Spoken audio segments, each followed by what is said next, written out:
Good morning friends. तो आज हम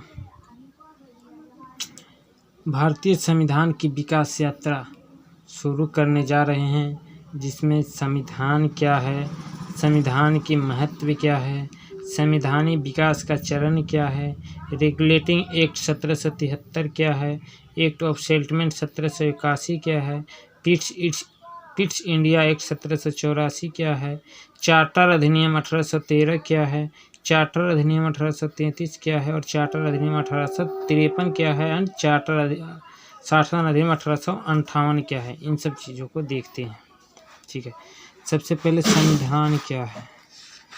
संविधान संविधान क्या है? What is constitution?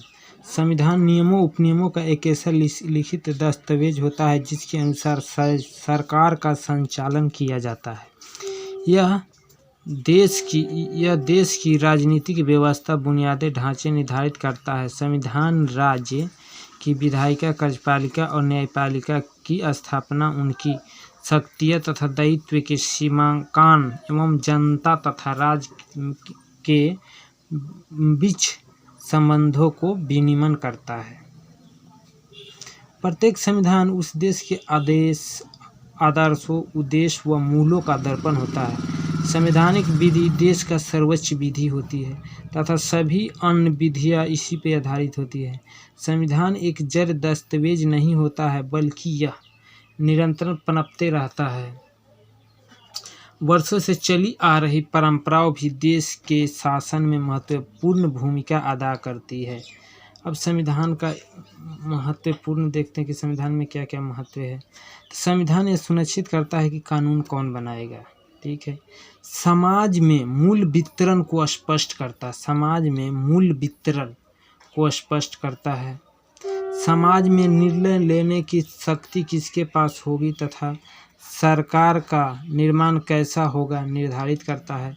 यह समाज की आकांक्षाओं एवं लक्ष्यों को अभिव्यक्त करता है एवं न्यायपूर्ण समाज की स्थापना हेतु उचित परिस्थितियों को निर्माण को सुनिश्चित करता है।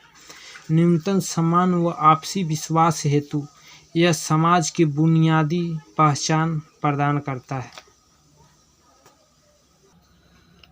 संविधान राज्य व्यवस्था के 3 प्रमुख अंग होते हैं: कार्यपालिका, विधायिका एवं न्यायपालिका, तथा उनकी शक्तियों एवं अधिकारों को परिभाषित भी करता है। संविधान में यह राज्य अंगों के अधिकार एवं मर्यादित कर उन्हें निरंकुश एवं तानाशाह होने से रोकता है। संविधान एक आईना है जिसमें उस देश के भूत, वर्तमान और भविष्य की झलक मिलती है।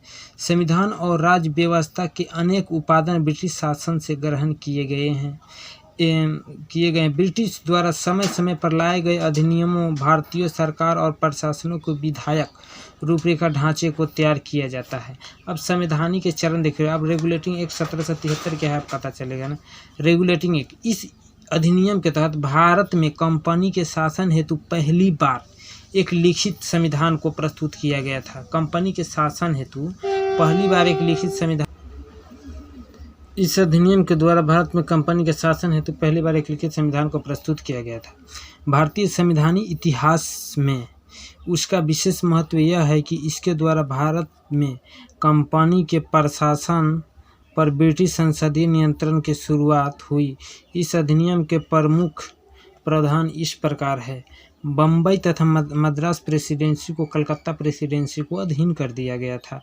रेगुलेटिंग एक्ट 1773 के तहत बम्बई तथा मद्रास प्रेसिडेंसी को कलकत्ता प्रेसिडेंसी के अधीन कर दिया गया था। कलकत्ता प्रेसिडेंसी में गवर्नर जनरल व 4 सदस्यों वाले परिषद को नियंत्रण सरकार की स्थापना की गई। कलकत्ता प्रेसिडेंसी में गवर्नर जनरल 4 सदस्यों वाले परिषद को नियंत्रण में सरकार की स्थापना की गई थी। कलकत्ता में एक सुप्रीम कोर्ट की स्थापना 1774 ईस्वी में की गई, जिसके अंतर्गत बंगाल, बिहार, उड़ीसा शामिल थे। सर एलिजा इम्फे इसका प्रथम मुख्य न्यायाधीश नियुक्त किए गए। भारत के सचिव की पूर्व अनुमति पर गवर्नर जनरल तथा उनकी परिषद 4 सदस्य के कानूनों का अधिकार प्रदान किया गया। अब बंगाल के गवर्नर को तीनों प्रेसिडेंसी का गवर्नर जनरल कहा जाने लगा था। इस एक्ट के तहत बनने वाले रेगुलेटिंग 1773 की बात हो रही है। इस एक्ट के तहत बनने वाले बंगाल का प्रथम governor general Lord Warren Hastings बने थे। रेगुलेटिंग एक्ट 1773 के तहत वारेन हेस्टिंग्स बने थे। इस एक्ट के तहत कंपनी के कर्मचारियों को निजी व्यापार व भारतीय लोगों का उपहार रिश्वत लेने इसको प्रतिबंधित कर दिया गया था। कंपनी पर British court of direct company की गवर्निंग बॉडी का नियंत्रण बढ़ गया और अब भारत में इसका राजस्व, नागरिक और सैन्य मामले की जानकारी ब्रिटिश सरकार को देना आवश्यक कर दिया गया था। व्यापार के सभी सूचनाओं क्राउन को देना सुनिश्चित कर दिया गया था। ये सब रेगुलेटिंग एक्ट 1773 के तहत किया गया। अब एक्ट ऑफ सेटलमेंट देखते हैं क्या इस एक्ट ऑफ सेटलमेंट में।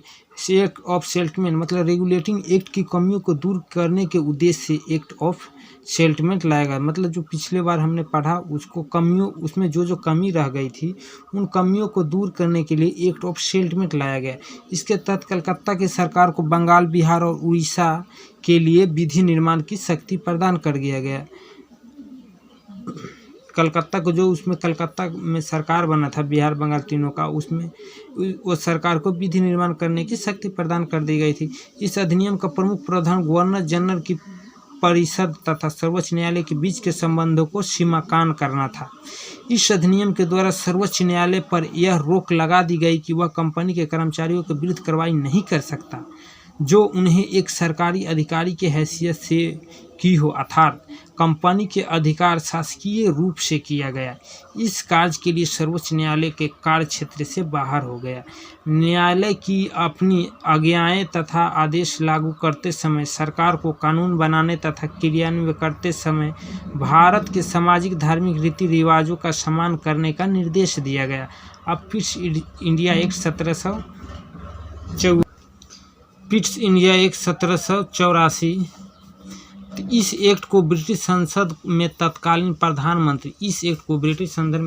प्रधानमंत्री विलियम पिट द्वारा प्रस्तुत किया गया था। इस अधिनियम को मुख्य विशेषताएं यह थी कि वह निदेश मंडल कोर्ट ऑफ डायरेक्टर को कंपनी के व्यापारी मामलों को अधीक्षण की अनुमति तो दे दी गई, लेकिन राजनीतिक मामलों के प्रावधान के लिए नियंत्रण बोर्ड ऑफ कंट्रोल नाम से एक नए निकाय का गठन किया गया। इस प्रकार भारत में देव शासन व्यवस्था की शुरुआत हुई। कब हुई थी? पिट्स इंडिया एक्ट के तहत 1784 ईस्वी में। 1784 पिट्स इंडिया 1784 को देव शासन व्यवस्था की शुरुआत हुई थी। यह अधिनियम दो प्रमुख कारणों से महत्वपूर्ण था। पहला, भारत की कंपनी के अधीन के क्षेत्रों में सर्वप्रथम ब्रिटिश आधिपत्य क्षेत्र कहा गया था। दूसरा, ब्रिटिश सरकार को भारत में कंपनी तथा प्रशासन संबंधी कार्यों को नियंत्रण प्रदान करना था। गवर्नर जनरल की परिषद की सदस्य संख्या 4 से घटाकर 3 कर दी गई थी। साथ ही मद्रास तथा बम्बई के सरकारों को पूरी तरह से बंगाल सरकार के अधीन कर दिया गया था। अब चार्टर 1813 देखते हैं। इस एक्ट के द्वारा कंपनी के अधिकार पत्र को 20 वर्षों के लिए बढ़ा दिया गया था। कंपनी के भारत के साथ व्यापार करने के एकाधिकार को समाप्त कर दिया गया था, लेकिन कंपनी के बीच चीन के साथ व्यापार और चार के व्यापार पर एक अधिकार बरकरार रखा गया। कुछ सीमाओं के तहत भारत के साथ व्यापार करने हेतु सभी ब्रिटवासियों के लिए मुक्त व्यापार की अनुमति दे दी गई। चार्टर अधिनियम 1813 के तहत ईसाई मिशनरियों को भारत में धर्म प्रचार की अनुमति दे दी गई। भारत में शिक्षा के लिए प्रतिवर्ष 1 लाख रुपया खर्च करने का प्रावधान भी किया गया। चार्टर अधिनियम 1813 के तहत इस अधिनियम के तहत पहली बार भारत में ब्रिटिश क्षेत्रों की संवैधानिक स्थिति को स्पष्ट रूप से परिभाषित किया गया। ये भी चार्टर अधिनियम 1813 के तहत। चार्टर अधिनियम 1833 देखते हैं। इस अधिनियम चार्टर अधिनियम 1833 में कहा गया है कि इस अधिनियम के निर्माण का प्रमुख ध्येय ब्रिटिश सरकार के द्वारा 1833 ईस्वी में सरकार के विधि निर्माण को तथा विधि निर्माण संबंधित कार्यों को स्पष्ट करना था। इसके तहत प्रमुख परिवर्तन किए गए जो निम्नलिखित है। कंपनी के व्यापारिक अधिकारों पूर्णतः समाप्त कर दिया गया। अब कंपनी का कार्य ब्रिटिश सरकार की ओर से केवल भारत पर शासन करना रह गया था। बंगाल के गवर्नर जनरल को अब भारत का गवर्नर जनरल कहा जाने लगा। चार्टर अधिनियम 1873 के बंगाल का जो बंगाल का उस समय गवर्नर बना था, जो रेगुलेटिंग 1773 में जो बंगाल का गवर्नर जनरल बना था, अब वो जो बंगाल का गवर्नर, अब वो पूरे भारत का गवर्नर जनरल कहा जाने लगा। बंगाल का गवर्नर जनरल अब पूरे भारत का गवर्नर जनरल कहा जाने लगा। सैन्य शक्तियाँ प्रदान की। भारत का प्रथम governor general Lord William Bentinck बना। मद्रास और बम्बई, भारत का प्रथम गवर्नर जनरल कौन बना? लॉर्ड विलियम बेंटिक बना। और मद्रास और मुंबई के गवर्नर विधायक शक्तियाँ से वंचित कर दिए। मद्रास और बम्बई का जो गवर्नर को विधायकी शक्तियाँ मिला था, उसको उनकी शक्ति से वंचित कर दिया गया। भारत के गवर्नर जनरल को पूरे ब्रिटिश भारत में विधि निर्माण का एकाधिकार प्रदान कर दिया गया। भारत का गवर्नर जनरल को पूरे ब्रिटिश भारत के एकाधिकार को प्रदान कर दिया गया। इसके अंतर्गत पहले बनाए गए कानूनों को नियामक कानून कहा गया और नए कानून के तहत बने कानूनों को एक्ट या अधिनियम कहा गया। अभी तक गवर्नर जनरल को कार्यकारिणी में 3 सदस्य होते थे, किंतु विधिक परामर्श हेतु गवर्नर जनरल के परिषद में विधि सदस्य के रूप में चौथे सदस्य को शामिल किया गया। गवर्नर जनरल के परिषद के राजस्व के संबंध में पूर्ण अधिकार प्रदान करते हुए गवर्नर जनरल को संपूर्ण देश के लिए एक ही बजट तैयार करने का अधिकार दिया गया। भारतीय कानूनों के वर्गीकरण किया गया व इसी कार्य के लिए विधि आयोग का गठन किया गया। लॉर्ड मैकाले की अध्यक्षता में प्रथम विधि आयोग का गठन किया गया। इस एक्ट के तहत सिविल सेवकों को चयन के लिए खुली प्रतियोगिता का आयोजन करने का प्रयास किया गया। इस एक्ट के द्वारा स्पष्ट कर दिया गया कि कंपनी के प्रदेशों में रहने वाले किसी भी भारत को केवल धर्म, जाति, वंश, रंग या जन्म स्थान के आधार पर कंपनी को किसी भी पद से जिसके लिए वह योग्य हो वंचित नहीं किया जाएगा। हालांकि कोर्ट ऑफ डायरेक्टर्स के विरोध के कारण यह प्रावधान लागू नहीं हो सका। भारत में दास प्रथा का गैर कानूनी घोषित किया गया तथा गवर्नर जनरल को निर्देश दिया गया कि भारत में दास प्रथा को समाप्त करने के लिए अवश्य कदम उठाए। भारत में ब्रिटिश राज के दौरान संविधान निर्माण के प्रथम संकेत इस एक्ट में मिलता है। भारत में ब्रिटिश राज के दौरान संविधान का प्रथम संकेत इसी एक्ट में मिलता है। अब आते हैं चार्टर अधिनियम 1853। चार्टर अधिनियम 1853 कहता है कि इसका निर्माण तत्कालीन विधायिका को सशक्त बनाने के लिए तथा उसके विस्तार के सहयोग देने के लिए किया गया था। इसका प्रमुख लक्षण थे, इसमें पहली बार गवर्नर जनरल की परिषद 6 सदस्य की विधायी एवं प्रशासनिक कार्यों के लिए अलग कर दिया गया था। इसके तहत गवर्नर जनरल की परिषद में जब वह विधायिका के रूप में कार्य करत हो 6 नए सदस्यों की वृद्धि की गई, जिससे विधान परिषद में कुल सदस्यों की संख्या बढ़कर 12 हो गई थी। 6 सदस्यों में बंगाल के मुख्य न्यायाधीश, कलकत्ता उच्च न्यायालय के एक न्यायाधीश और बंगाल, मद्रास, बम्बई और आगरा प्रांत के एक प्रतिनिधि शामिल थे। कार्यकारिणी परिषद में कानून सदस्यों की परिषद को पूर्ण सदस्य का दर्जा प्रदान किया गया। संपूर्ण भारत के लिए एक पृथक विधान परिषद की स्थापना की गई और इसी परिषद ने आगे चलकर लघु संसद का रूप ग्रहण कर लिया। इसने निदेशक मंडल के सदस्यों की संख्या 24 से घटाकर 18 कर दिया। इसके द्वारा भारतीय केंद्रीय विधान परिषद में सर्वप्रथम क्षेत्रीय प्रतिनिधि के सिद्धांतों को प्रतिपादन किया था। चार्टर अधिनियम 1853 चल रहा है ना। इसी अधिनियम के द्वारा प्रमुख सरकारी सेवाओं को नामजदगी का सिद्धांत समाप्त कर कंपनी के महत्वपूर्ण पदों की प्रतियोगी परीक्षाओं के माध्यम से भरने की व्यवस्था की गई। चार्टर अधिनियम 1853 के तहत नौकरी की फॉर्म भरने लगा था और पहली बार सिविल सेवाओं में भारतीयों को शामिल करने का प्रावधान की। उसी समय चार्टर अधिनियम 1853 में पहली बार भारतीयों को सिविल सेवा में शामिल करने का प्रावधान किया गया था। अब भारत अधिनियम 1858 कहता है 1857 की क्रांति के फलस्वरूप ब्रिटिश क्राउन ने भारत का शासन कंपनी के हाथों से ले लिया। 1857 की जो क्रांति में हुई थी उस समय ब्रिटिश क्राउन ने भारत के शासन कंपनी के हाथों से ले लिया। इसी अधिनियम के तहत संवैधानिक व्यवस्था महत्वपूर्ण परिवर्तन किए गए जो निम्नलिखित है, जैसे कोर्ट ऑफ डायरेक्टर तथा बोर्ड ऑफ कंट्रोल को समाप्त कर दिया। उनके अधिकार ब्रिटिश मंत्रिमंडल के एक सदस्य को सौंपे गए। ब्रिटिश मंत्रिमंडल के उस सदस्यों को भारत राज्य सचिव का पद प्रदान किया गया था। भारत राज्य के सचिव की सहायता के लिए 15 सदस्यीय भारत परिषद का गठन किया,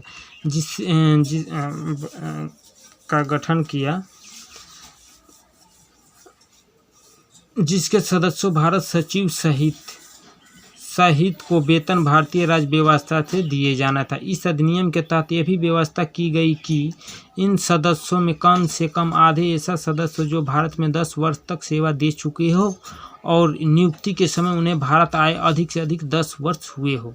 भारतीय मामलों पर ब्रिटिश संसद का सीधा नियंत्रण स्थापित किया गया और मुगल सम्राटों को पद को समाप्त कर दिया गया था। उसी समय में मुगल सम्राट का पद को समाप्त कर दिया गया। भारत का राज्य सचिव अपने कार्यों के लिए ब्रिटिश संसद के प्रति उत्तरदायी होता है। भारत के गवर्नर जनरल को वायसराय की उपाधि दे दी गई। भारत के गवर्नर जनरल को वायसराय की उपाधि इसी 1858 एक्ट में, भारत शासन अधिनियम 1858 में भारत के गवर्नर जनरल को वायसराय की उपाधि दे दी गई। वह क्राउन का सीधा प्रतिनिधि बन गया।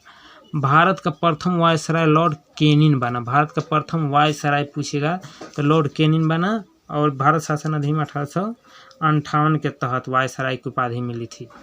गवर्नर जनरल को द वायसराय ऑफ इंडिया का पदनाम भी दिया गया। वह प्रतिवर्ष भारत की नैतिक एवं आर्थिक प्रगति की रिपोर्ट ब्रिटिश संसद के समक्ष प्रस्तुत करता था। भारतीय परिषद अधिनियम 1861 कहता है कि भारतीय परिषद अधिनियम 1861 इंडियन काउंसिल एक्ट 1861 भारतीय परिषद अधिनियम 1861 भारत के संवैधानिक इतिहास में एक महत्वपूर्ण घटना है, क्योंकि इसके द्वारा भारत सरकार के मंत्रिमंडलीय व्यवस्था की नींव रखी गई थी। इस अधिनियम के प्रमुख प्रावधान निम्न थे। इस अधिनियम के द्वारा कार्यकारी परिषद के सदस्यों की संख्या 4 से बढ़ाकर 5 कर दी गई। इसमें 3 सदस्य प्रशासनिक सेवा के होते थे, जिनके भारत में रहने पर 10 वर्ष का अनुभव होना आवश्यक था। शेष 2 सदस्यों में एक को 5 वर्ष के विधि संबंधित अनुभव प्राप्त होना आवश्यक था। वायसराय के विधान परिषद में न्यूनतम 6 वर्ष से अधिकतम 12 अतिरिक्त मनौती सदस्यों का प्रावधान किया। मतलब वायसराय के विधान परिषद में न्यूनतम कम से कम 6 और अधिक से अधिक 12 अतिरिक्त मनोनीत सदस्यों का प्रावधान किया गया। उनके कम से कम आधे से आधे ऐसे सदस्यों का गैर सरकारी होना आवश्यक था, किंतु इनकी शक्तियाँ विधि निर्माण तक ही सीमित थी। 1862 में लॉर्ड कैनिंग ने 3 भारतीय बनारस के राजा, पटियाला के महाराजा और सर दिनकर राव को विधान परिषद में मनोनीत किया। वायसराय को विधानसभा में भारतीय के नाम से निर्दिष्ट करने की शक्ति प्रदान की गई। यह राज्य सचिव को नियंत्रण तथा निरीक्षण में कार्य करती थी। वायसराय को विशेषाधिकार व आपात स्थिति में आदेश जारी करने का भी अधिकार दिया गया। वायसराय को आवश्यक नियम एवं आदेश जारी करने की शक्ति प्रदान की गई, जिसके तहत लॉर्ड कैनिंग ने भारत शासन में पहली बार संवैधानिक प्रणाली की शुरुआत की। इस अधिनियम ने बम्बई और मद्रास प्रेसिडेंसी को कानून बनाने की शक्ति वापस देकर केंद्रीकरण की प्रक्रिया को शुरू की गई थी। अब भारत परिषद अधिनियम 1892 कहता है कि इस अधिनियम का उद्देश्य विधान परिषद का विस्तार करना व अधिक शक्तिशाली बनना था।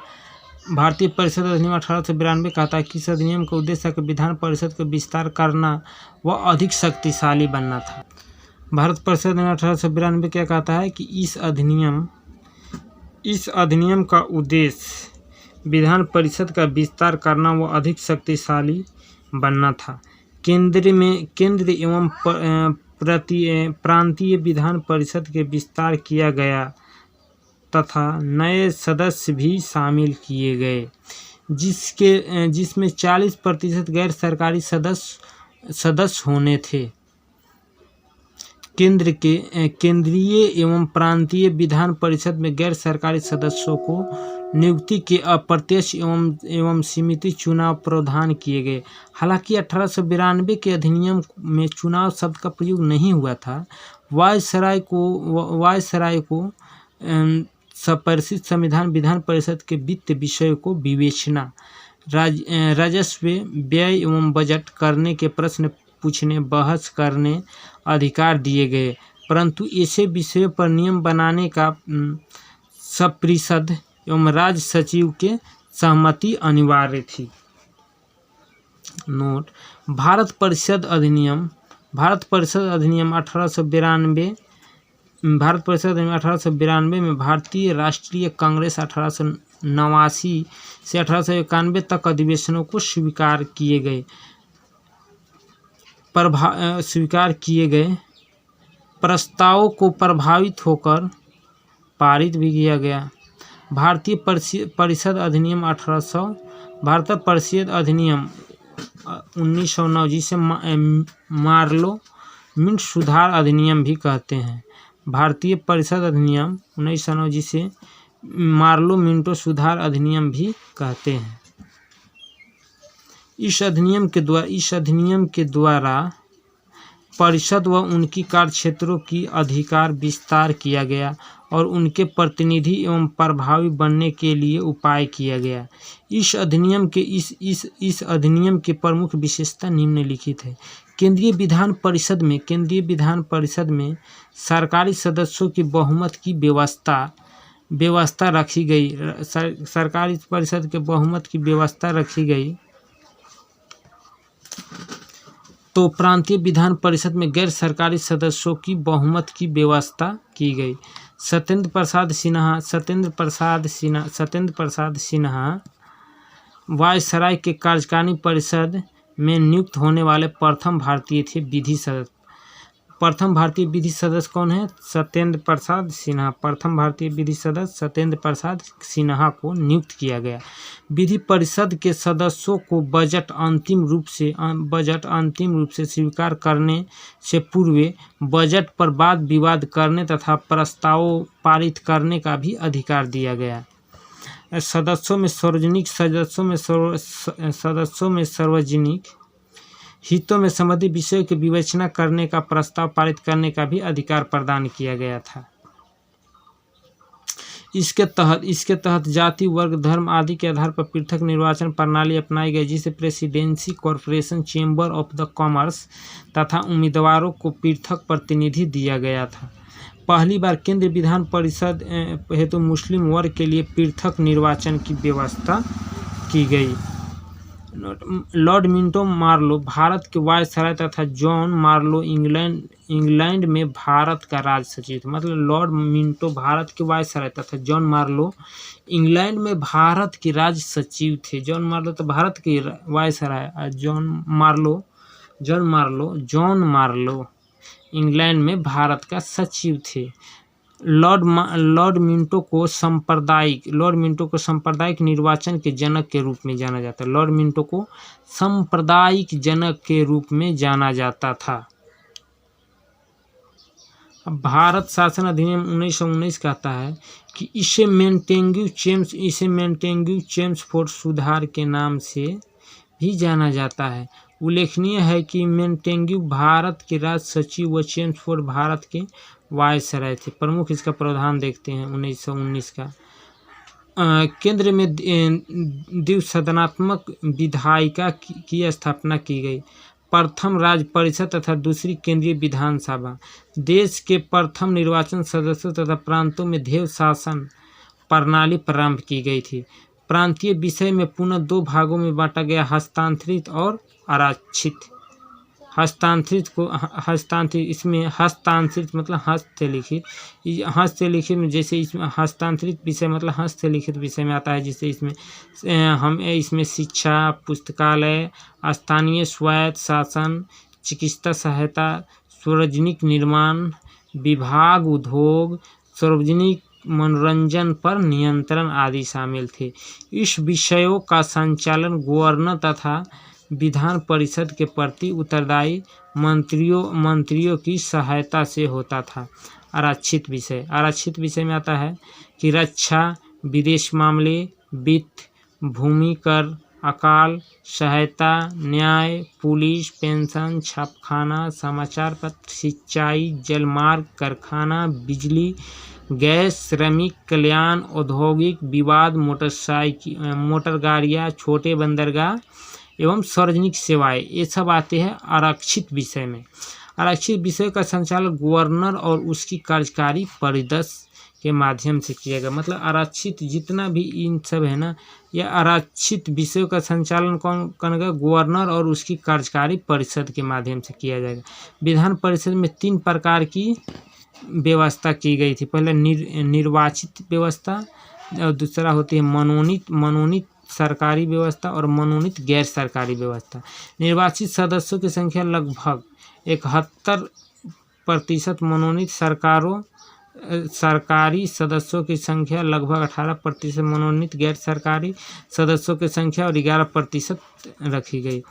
सीमित अधिकारों तथा सांप्रदायिक निर्वाचन मंडल की व्यवस्था की गई थी। इसके तहत लोक सेवा आयोग का गठन किया गया। निर्वाचन क्षेत्र के 2 भागों में विभाजित किया गया।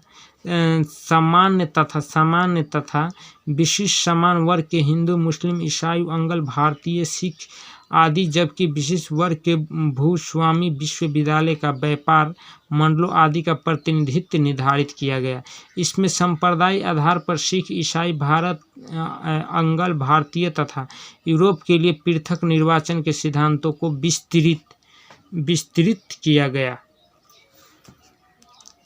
इसमें पहली बार केंद्रीय बजट को राज्य बजट से अलग कर दिया गया। इसके अंतर्गत एक वैधानिक आयोग का भी गठन किया गया, जिसे 10 वर्ष के बाद जांच करने के पश्चात अपनी रिपोर्ट प्रस्तुत करनी थी। केंद्रीय विधानमंडल के केंद्रीय सूची को उल्लेखनीय विषय के संबंध में विधि निर्माण का एकाधिकार प्राप्त था, परंतु अंतिम निर्णय का अधिकार गवर्नर जनरल को प्राप्त था। भारतीय विधानमंडल को प्रांतीय विषय के संबंध में विधि निर्माण का अधिकार प्राप्त था, परंतु ये अधिकार गवर्नर के अधिकारों के कारण अत्यधिक सीमित थे। नोट: इस अधिनियम के द्वारा पहली बार भारत के महिलाओं को मत देने का अधिकार प्राप्त था। कौन सा एक्ट था? भारत शासन अधिनियम 1919 में, भारत शासन अधिनियम 1919 की हम बात कर रहे हैं। इस अधिनियम के द्वारा पहली बार भारत के महिलाओं को मत देने का अधिकार प्रदान की गई थी।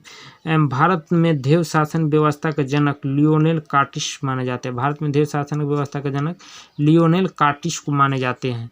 यह अधिनियम भारत की आकांक्षाओं को पूर्ति करने में असफल है। यह अधिनियम जो है भारतीय की आकांक्षाओं को पूर्ति करने में असफल रहा है।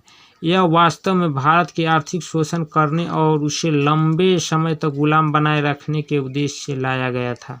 साइमन आयोग, सर जॉन साइमन के नेतृत्व में 7 सदस्यीय आयोग का गठन 1919 के एक्ट में सुधार के समीक्षा के लिए किया गया था। इस आयोग में सभी सदस्यों को अंग्रेज होने के कारण भारतीय द्वारा विरोध किया गया।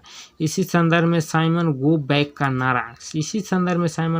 का नारा का प्रचलित किया गया। 1927 ईस्वी में गठित 1930 में रिपोर्ट सौंपा गया था। कुछ स्रोतों में यह भी पढ़ने को मिलता है कि सुधार की लगातार मांग और असहयोग आंदोलन के उत्पन्न स्थिति के कारण ब्रिटिश सरकार द्वारा 1928 में एक कानूनी आयोग, साइमन आयोग, नियुक्त किया गया, जिसने 1930 में अपनी रिपोर्ट सौंपी थी। अब आते हैं भारत शासन अधिनियम 1935। भारत का शासन अधिनियम 1935 में कह रहा है कि गवर्नमेंट ऑफ इंडिया एक्ट 1935 1930 से 1932 में लंदन में हुई 3 गोलमेज सम्मेलन में संवैधानिक सुधारों से संबंधित स्तुतियों को फलस्वरूप इस अधिनियम का निर्माण किया गया। इसकी प्रमुख विशेषता निम्नलिखित है। भारत में सबसे पहले संघीय शासन प्रणाली एवं नींव रखी गई थी। संघ के दो इकाई होती है, ब्रिटिश भारतीय प्रांत तथा देशी रियासतें। केंद्र में देव शासन की व्यवस्था अर्थात केंद्र तथा राज्य की इकाइयों को माध्यम से शक्तियों का विभाजित किया गया।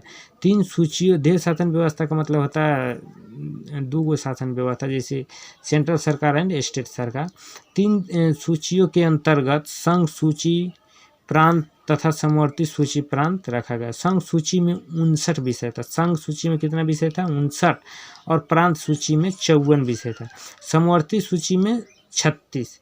संघ में 59, प्रांतीय सूची में 54, 59, 54, 5 ज़्यादा। संघे रहेगा तो 5 ज़्यादा। और प्रांत मतलब अकेला प्रांत है तो अकेले रहेगा तो 5 कम है। कौन है? समवर्ती में है 36। 36 शामिल किया गया तथा विशिष्ट शक्तियों का गवर्नर जनरल को ही निहित था। संघीय सूची में विदेश कार्य, मुद्रा, नौसेना, थल सेना, वायुसेना, जनगणना जैसे विषयों थे। भारतीय सूची में पुलिस, प्रांतीय, लोक सेवा और शिक्षा। समवर्ती सूची में दंड विधि और प्रक्रिया, सिविल प्रक्रिया, विवाह एवं विवाह विच्छेद आदि सम्मिलित थे। भारत में देव शासन को समाप्त कर दिया गया कब? भारत शासन अधिनियम 1835 में भारत में देव शासन को समाप्त कर दिया। भारत शासन अधिनियम 1835 में भारत में देव शासन को समाप्त कर दिया गया।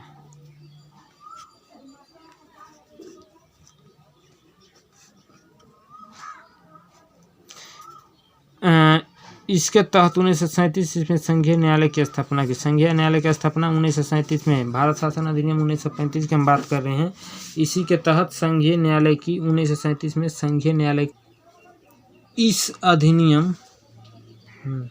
इस अधिनियम के द्वारा भारत के परिषद को समाप्त कर दिया गया।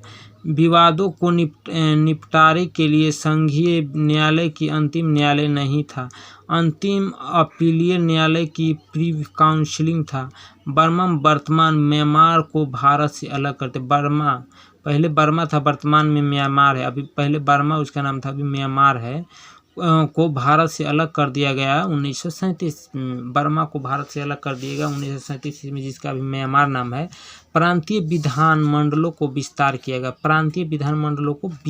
किया गया। प्रांतों में 11 से 6 विधानमंडलों में 2 सदनों की व्यवस्था की गई।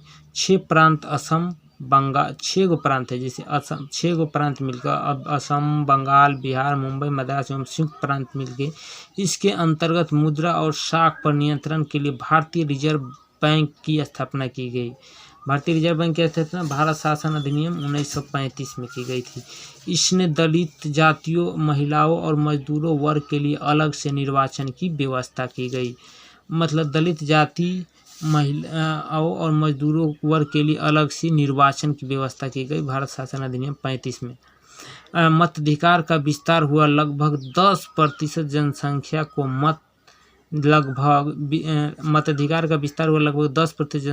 मत का अधिकार प्राप्त। मतलब टोटल जितना जनसंख्या था उसका 10% जनसंख्या को मत देने का अधिकार प्राप्त हुआ था।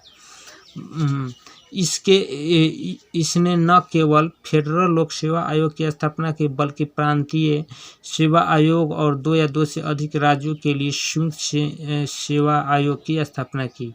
कैबिनेट मिशन 1946 में भारतीय राजनीतिक समस्याओं के समाधान के लिए ब्रिटिश सरकार ने एक कैबिनेट मिशन भारत भेजा। इस मिशन में ब्रिटिश मंत्रिमंडल के 3 सदस्य थे। लॉर्ड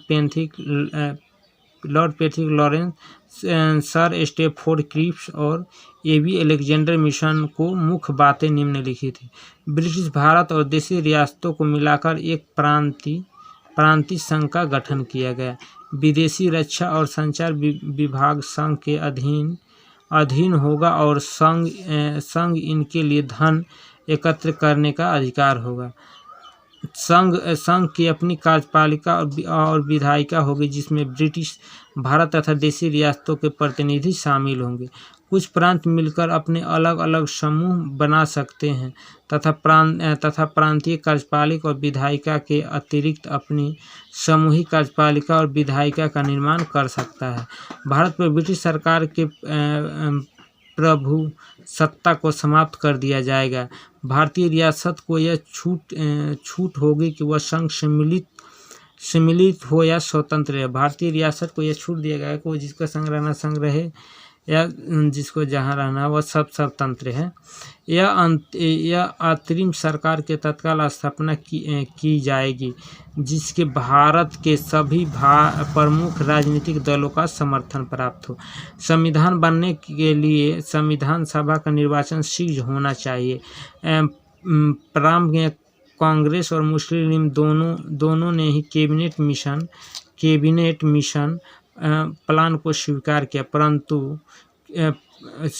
किंतु बाद में मुस्लिम लीग ने इसे अस्वीकार कर दिया। पाकिस्तान के निर्माण के लिए अगस्त 1946 में प्रत्यक्ष कार्रवाई आरंभ की गई। प्रत्यक्ष कार्रवाई मतलब डायरेक्ट एक्शन यानी प्रत्यक्ष कार्रवाई पाकिस्तान के निर्माण के लिए 1946 में 16 अगस्त 1946 को पाकिस्तान के आरंभ के लिए 16 अगस्त 1946 को प्रत्यक्ष कार्रवाई यानी डायरेक्ट एक्शन को आरंभ किया गया। भारतीय स्वतंत्रता अधिनियम 1947 देखते इंडियन इंडिपेंडेंस एक्ट 1947।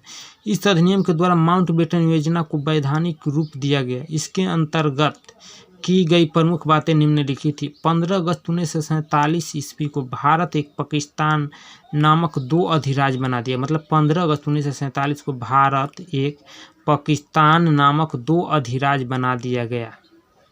स्वतंत्रता अधिनियम 1947 की अब हम बात कर रहे हैं। इस अधिनियम के द्वारा माउंटबेटन योजना को वैधानिक रूप दिया गया। इसके अंतर्गत की गई प्रमुख बातें निम्नलिखित है।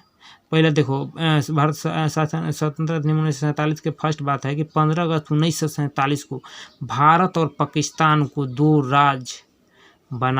अधिराज्य बना दिया गया और ब्रिटिश सरकार उनको सत्ता सौंप दी। ब्रिटिश सरकार उनको सत्ता सौंप देगी।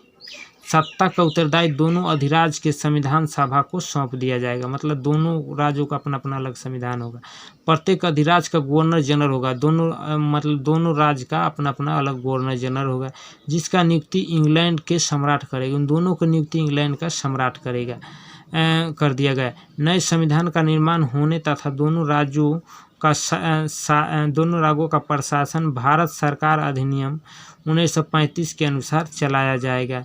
भारत सचिव का पद समाप्त करके उनके स्थान पर राष्ट्रमंडल के सचिव को नियुक्त किया जाए। भारत का सचिव का पद समाप्त कर उनके स्थान पर राष्ट्रमंडल का सचिव नियुक्त किया जाएगा।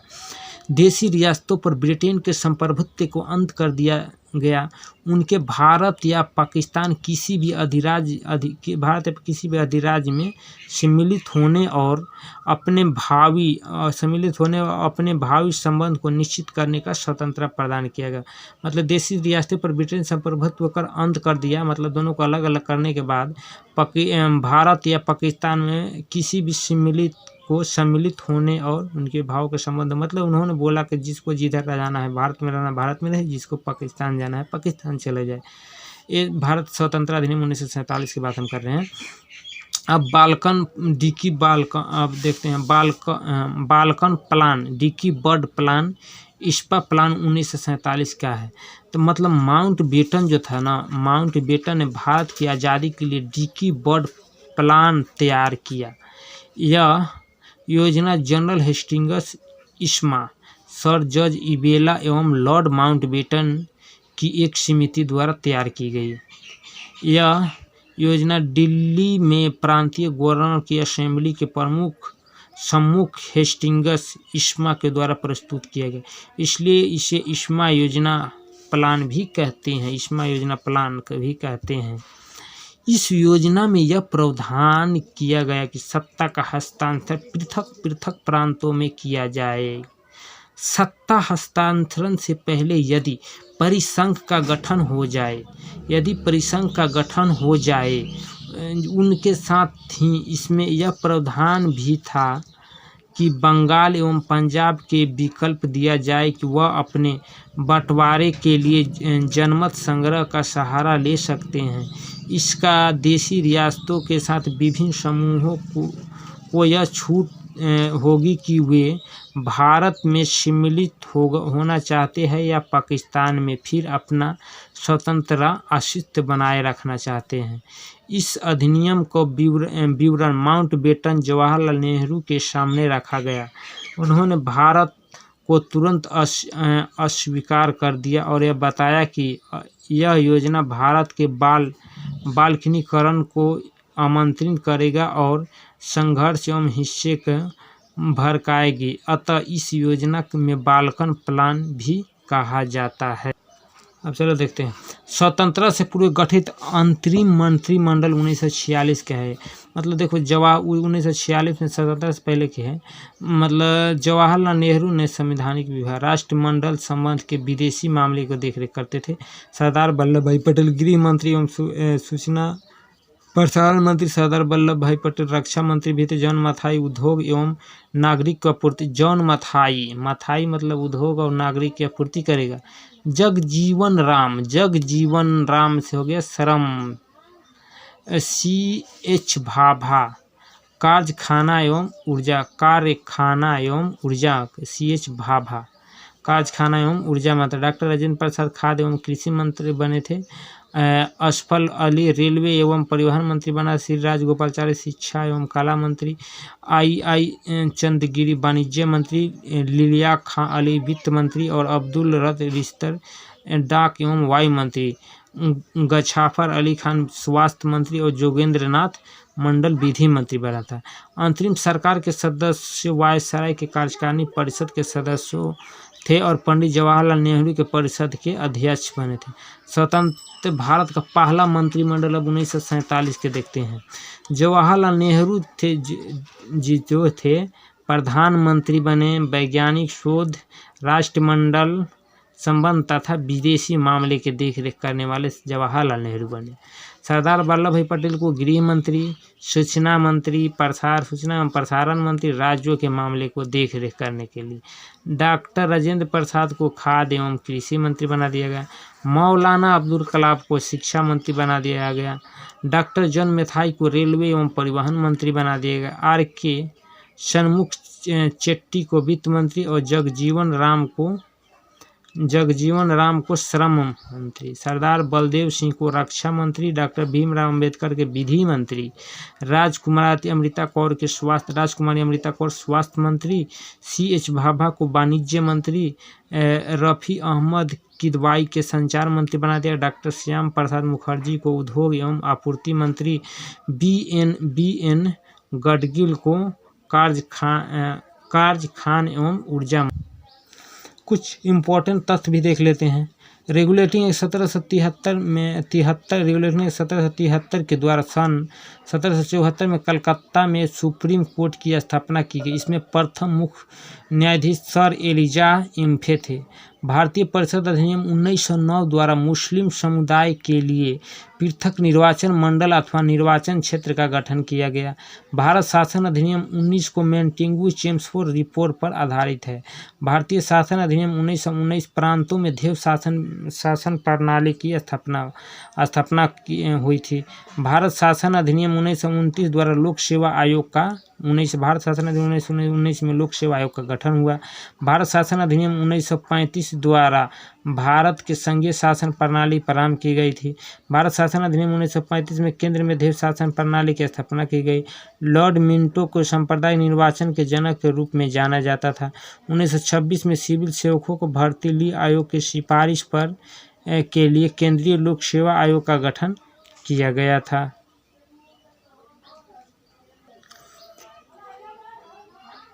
भारत में संघीय न्यायालय की स्थापना 1937 में भारत शासन अधिनियम 1935 में किया। मतलब भारत में संघीय न्यायालय की स्थापना 1937 में भारत शासन अधिनियम 1935 के तहत किया गया। वायसराय लॉर्ड माउंटबेटन ने भारत के सभी राजनीतिक दलों को विचार विमर्श के पश्चात 3 जून 1947 को भारत के विभाजन की योजना प्रस्तुत की, जिसे माउंटबेटन योजना कहते हैं। 18 जुलाई 1947 को ब्रिटिश शासन द्वारा भारतीय स्वतंत्रता अधिनियम पारित किया गया। 18 जुलाई 1947 को ब्रिटिश संसद द्वारा भारतीय स्वतंत्रता अधिनियम को पारित किया गया। 1927 को साइमन कमीशन रिपोर्ट और 1928 को नेहरू समिति रिपोर्ट भारत शासन अधिनियम 1935 की पृष्ठभूमि तैयार की गई थी। 14 से 15 अगस्त 1947 को मध्यरात्रि को भारत में ब्रिटिश शासन समाप्त हुआ और समस्त शक्तियाँ 2 नए स्वतंत्र डोमिनियनों भारत और पाकिस्तान को हस्तांतरित कर दिया गया। लॉर्ड माउंटबेटन का नया डोमिनियन भारत के प्रथम गवर्नर जनरल बने। 15 अगस्त 1947 को और 21 जून 1948 को लॉर्ड माउंटबेटन ने जवाहरलाल नेहरू को भारत के पहले प्रधानमंत्री के रूप में शपथ दिलाई थी। लॉर्ड माउंटबेटन ने 1946 में बनी संविधान सभा के स्वतंत्र भारतीय डोमिनियन की संसद के रूप में स्वीकार किया गया। स्वतंत्र भारत के प्रथम व अंतिम भारतीय गवर्नर जनरल श्री राजगोपालाचारी थे। स्वतंत्र भारत के प्रथम व अंतिम गवर्नर जनरल श्री राजगोपालाचारी 21 जून 1948 और 26 जनवरी 1950 को। मतलब क्वेश्चन में कह रहा है कि किस वर्ष रेगुलेटिंग एक्ट 1773 के तहत कलकत्ता में सर्वोच्च न्यायालय की स्थापना की गई। रेगुलेटिंग एक्ट 1773 और 1774 ईस्वी में सर्वोच्च न्यायालय की कलकत्ता में सर्वोच्च न्यायालय जिसका मुख्य न्यायाधीश एलिजा इम्फे था। किस अधिनियम के द्वारा कंपनी के बेकारी अधिकार को असंत रूप से पूर्णतः समाप्त कर दिया? तो कंपनी के अधिकार के ना चार्टर अधिनियम 1833 और चार्टर अधिनियम 1833 में कंपनी के अधिकार को पूर्ण रूप से समाप्त कर दिया गया था। किसकी अध्यक्षता में प्रथम विधि आयोग का गठन किया? तो लॉर्ड मैकाले की अध्यक्षता में प्रथम विधि आयोग का गठन किया गया था। निम्न में से किस अधिनियम के से राष्ट्रपति के अध्यादेश जारी करने की शक्ति प्रेरित है? किस अधिनियम के तहत? तो भारत शासन अधिनियम 1935 के तहत राष्ट्रपति को भारत शासन अधिनियम 1935 के तहत भारत शासन 1935 को राष्ट्रपति का अध्यादेश जारी करने की शक्ति प्राप्त है। सरकारी सेवाओं को नमजदगी का सिद्धांत समाप्त कर कंपनी के महत्वपूर्ण पदों के प्रतियोगी परीक्षा के माध्यम से भरने की प्रक्रिया किस अधिनियम के द्वारा शुरू की गई थी? तो चार्टर अधिनियम 1853 में कह रहा है कि सरकारी सेवा के नामजदगी के सिद्धांत समाप्त कर कंपनी के महत्वपूर्ण पदों को प्रतियोगी परीक्षाओं के माध्यम से भरने की प्रक्रिया किस अधिनियम के द्वारा शुरू की गई थी? तो चार्टर अधिनियम 1853 के तहत किया गया था। और प्रत्यक्ष चुनाव प्रणाली का परिणाम किस अधिनियम से माना जाता है? तो भारतीय परिषद अधिनियम 1892 में। और प्रत्यक्ष चुनाव प्रणाली परिणाम में किस अधिनियम से माना जाता है? तो 1892 भारतीय परिषद अधिनियम। भारतीय विधायिका प्रथम बार द्विसदनीय बनाई गई थी।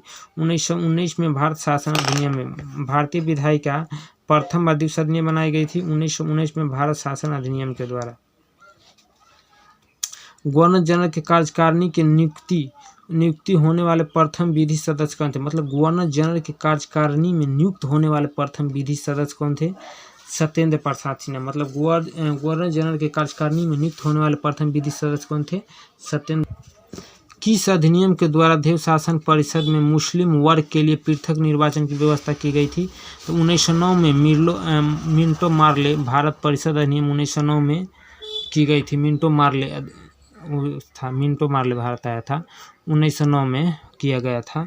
प्रांतों में देव शासन व्यवस्था का जनक किसे कहते हैं? लियोनेल कार्टिस को कहा जाता है। लियोनेल कार्टिस को। देव शासन का जनक किसे कहा जाता है? लियोनेल कार्टिस को कहा जाता है। सुनिए को दो में सिंगलिश कीजिए। नियंत्रण परिषद अच्छा सर्वोच्च न्यायालय का स्थापना रेगुलेटिंग एक्ट 1773 के अनुसार 1774 में रेगुलेटिंग एक्ट की स्थापना हुआ था। 1774 में रेगुलेटिंग एक्ट की स्थापना किया गया था। सर्वोच्च न्यायालय के स्थापना नियंत्रण परिषद। इंग्लिश मिशनरी में भारत की कार्यकारी। अच्छा, नियंत्रण परिषद की स्थापना कब हुई थी? नियंत्रण परिषद की स्थापना हुई थी नियंत्रण परिषद की स्थापना जो हुई थी, नियंत्रण परिषद पिट्स इंडिया नियंत्रण परिषद पिट्स नियंत्रण यही है ना। सर्वोच्च न्यायालय की स्थापना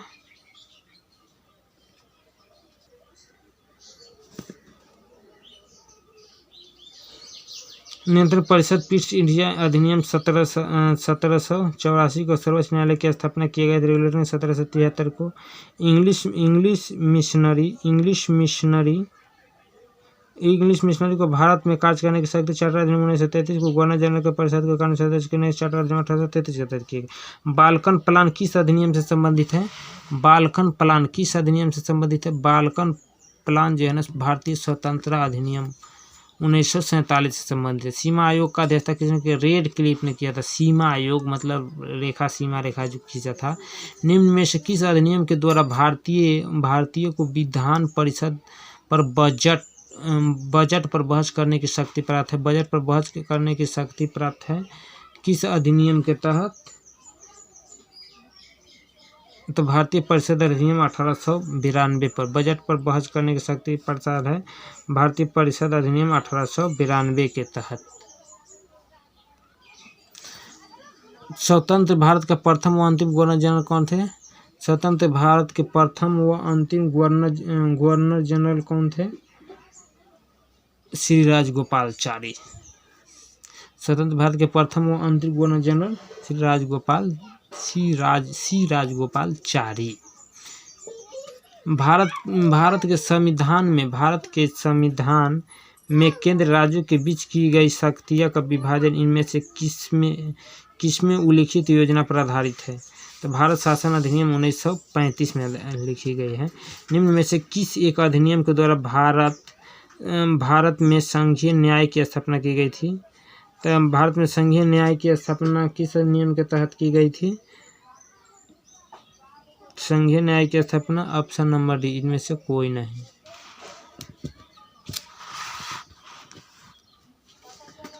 उन्नीस सौ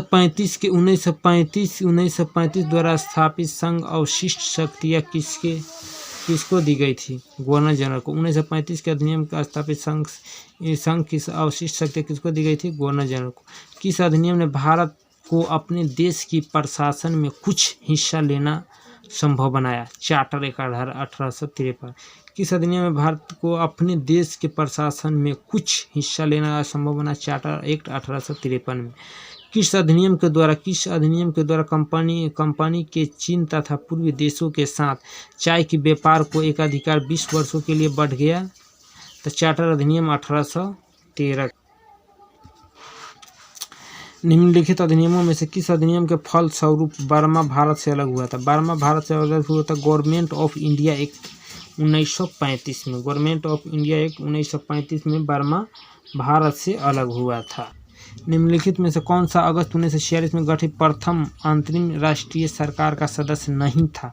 तो इसमें श्री राजगोपालचारी थे, डॉक्टर राजेंद्र प्रसाद थे, जगजीवन राम थे और डॉक्टर एस राधाकृष्णन नहीं थे। निम्न में से किस वर्ष भारत में ब्रिटिश काल में बजट की व्यवस्था का शुभारंभ किया गया था? 1860 ईस्वी में बजट की व्यवस्था का शुभारंभ किया गया था। 1935 में गवर्नमेंट ऑफ इंडिया एक्ट क्यों महत्वपूर्ण है? यह भारतीय संविधान का प्रमुख स्रोत जो है इसलिए महत्वपूर्ण है।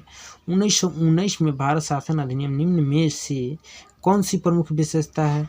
तो 1919 में 1 और 3 प्रमुख विशेषता, जैसे प्रांतों की कार्यकारिणी सरकारों को देव शासन व्यवस्था की और केंद्र द्वारा प्रांतों में विधायी शक्तियों का हस्तांतरण करना था।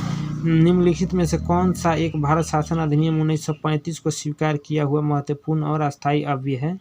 तो देश के लिए लिखित संविधान। निम्न में से किस अधिनियम की कमियों को दूर करने के लिए उद्देश्य में एक्ट ऑफ सेटलमेंट लाया गया? Act of settlement 17 regulating act 1773 के तहत लाया गया था एक्ट ऑफ सेटलमेंट। 1946 में कैबिनेट मिशन में प्रमुख 3 सदस्य कौन थे? तो लॉर्ड पेथिक। 1946 में कैबिनेट में 3 सदस्य कौन थे? तो एगो देखो, Lord Pethick, Lawrence Stafford Cripps एवं ए बी एलेक्जेंडर थे। अंतरिम सरकार 1946 में मुस्लिम लीग की सदस्यता भी सम्मिलित थी। निम्न में से कौन सी मुस्लिम लीग से संबंधित नहीं थी? मुस्लिम लीग से रबी अहमद करवाई नहीं था, बाकी सब जोगेंद्र नाथ मंडल था, लियाकत अली खान था और गजाफर अली खान था। तो इस तरह हमारा सेशन समाप्त होता है और कल को देखते हैं दूसरी सेशन स्टार्ट, दूसरी चैप्टर कल को स्टडी करेंगे। Okay, good night friends.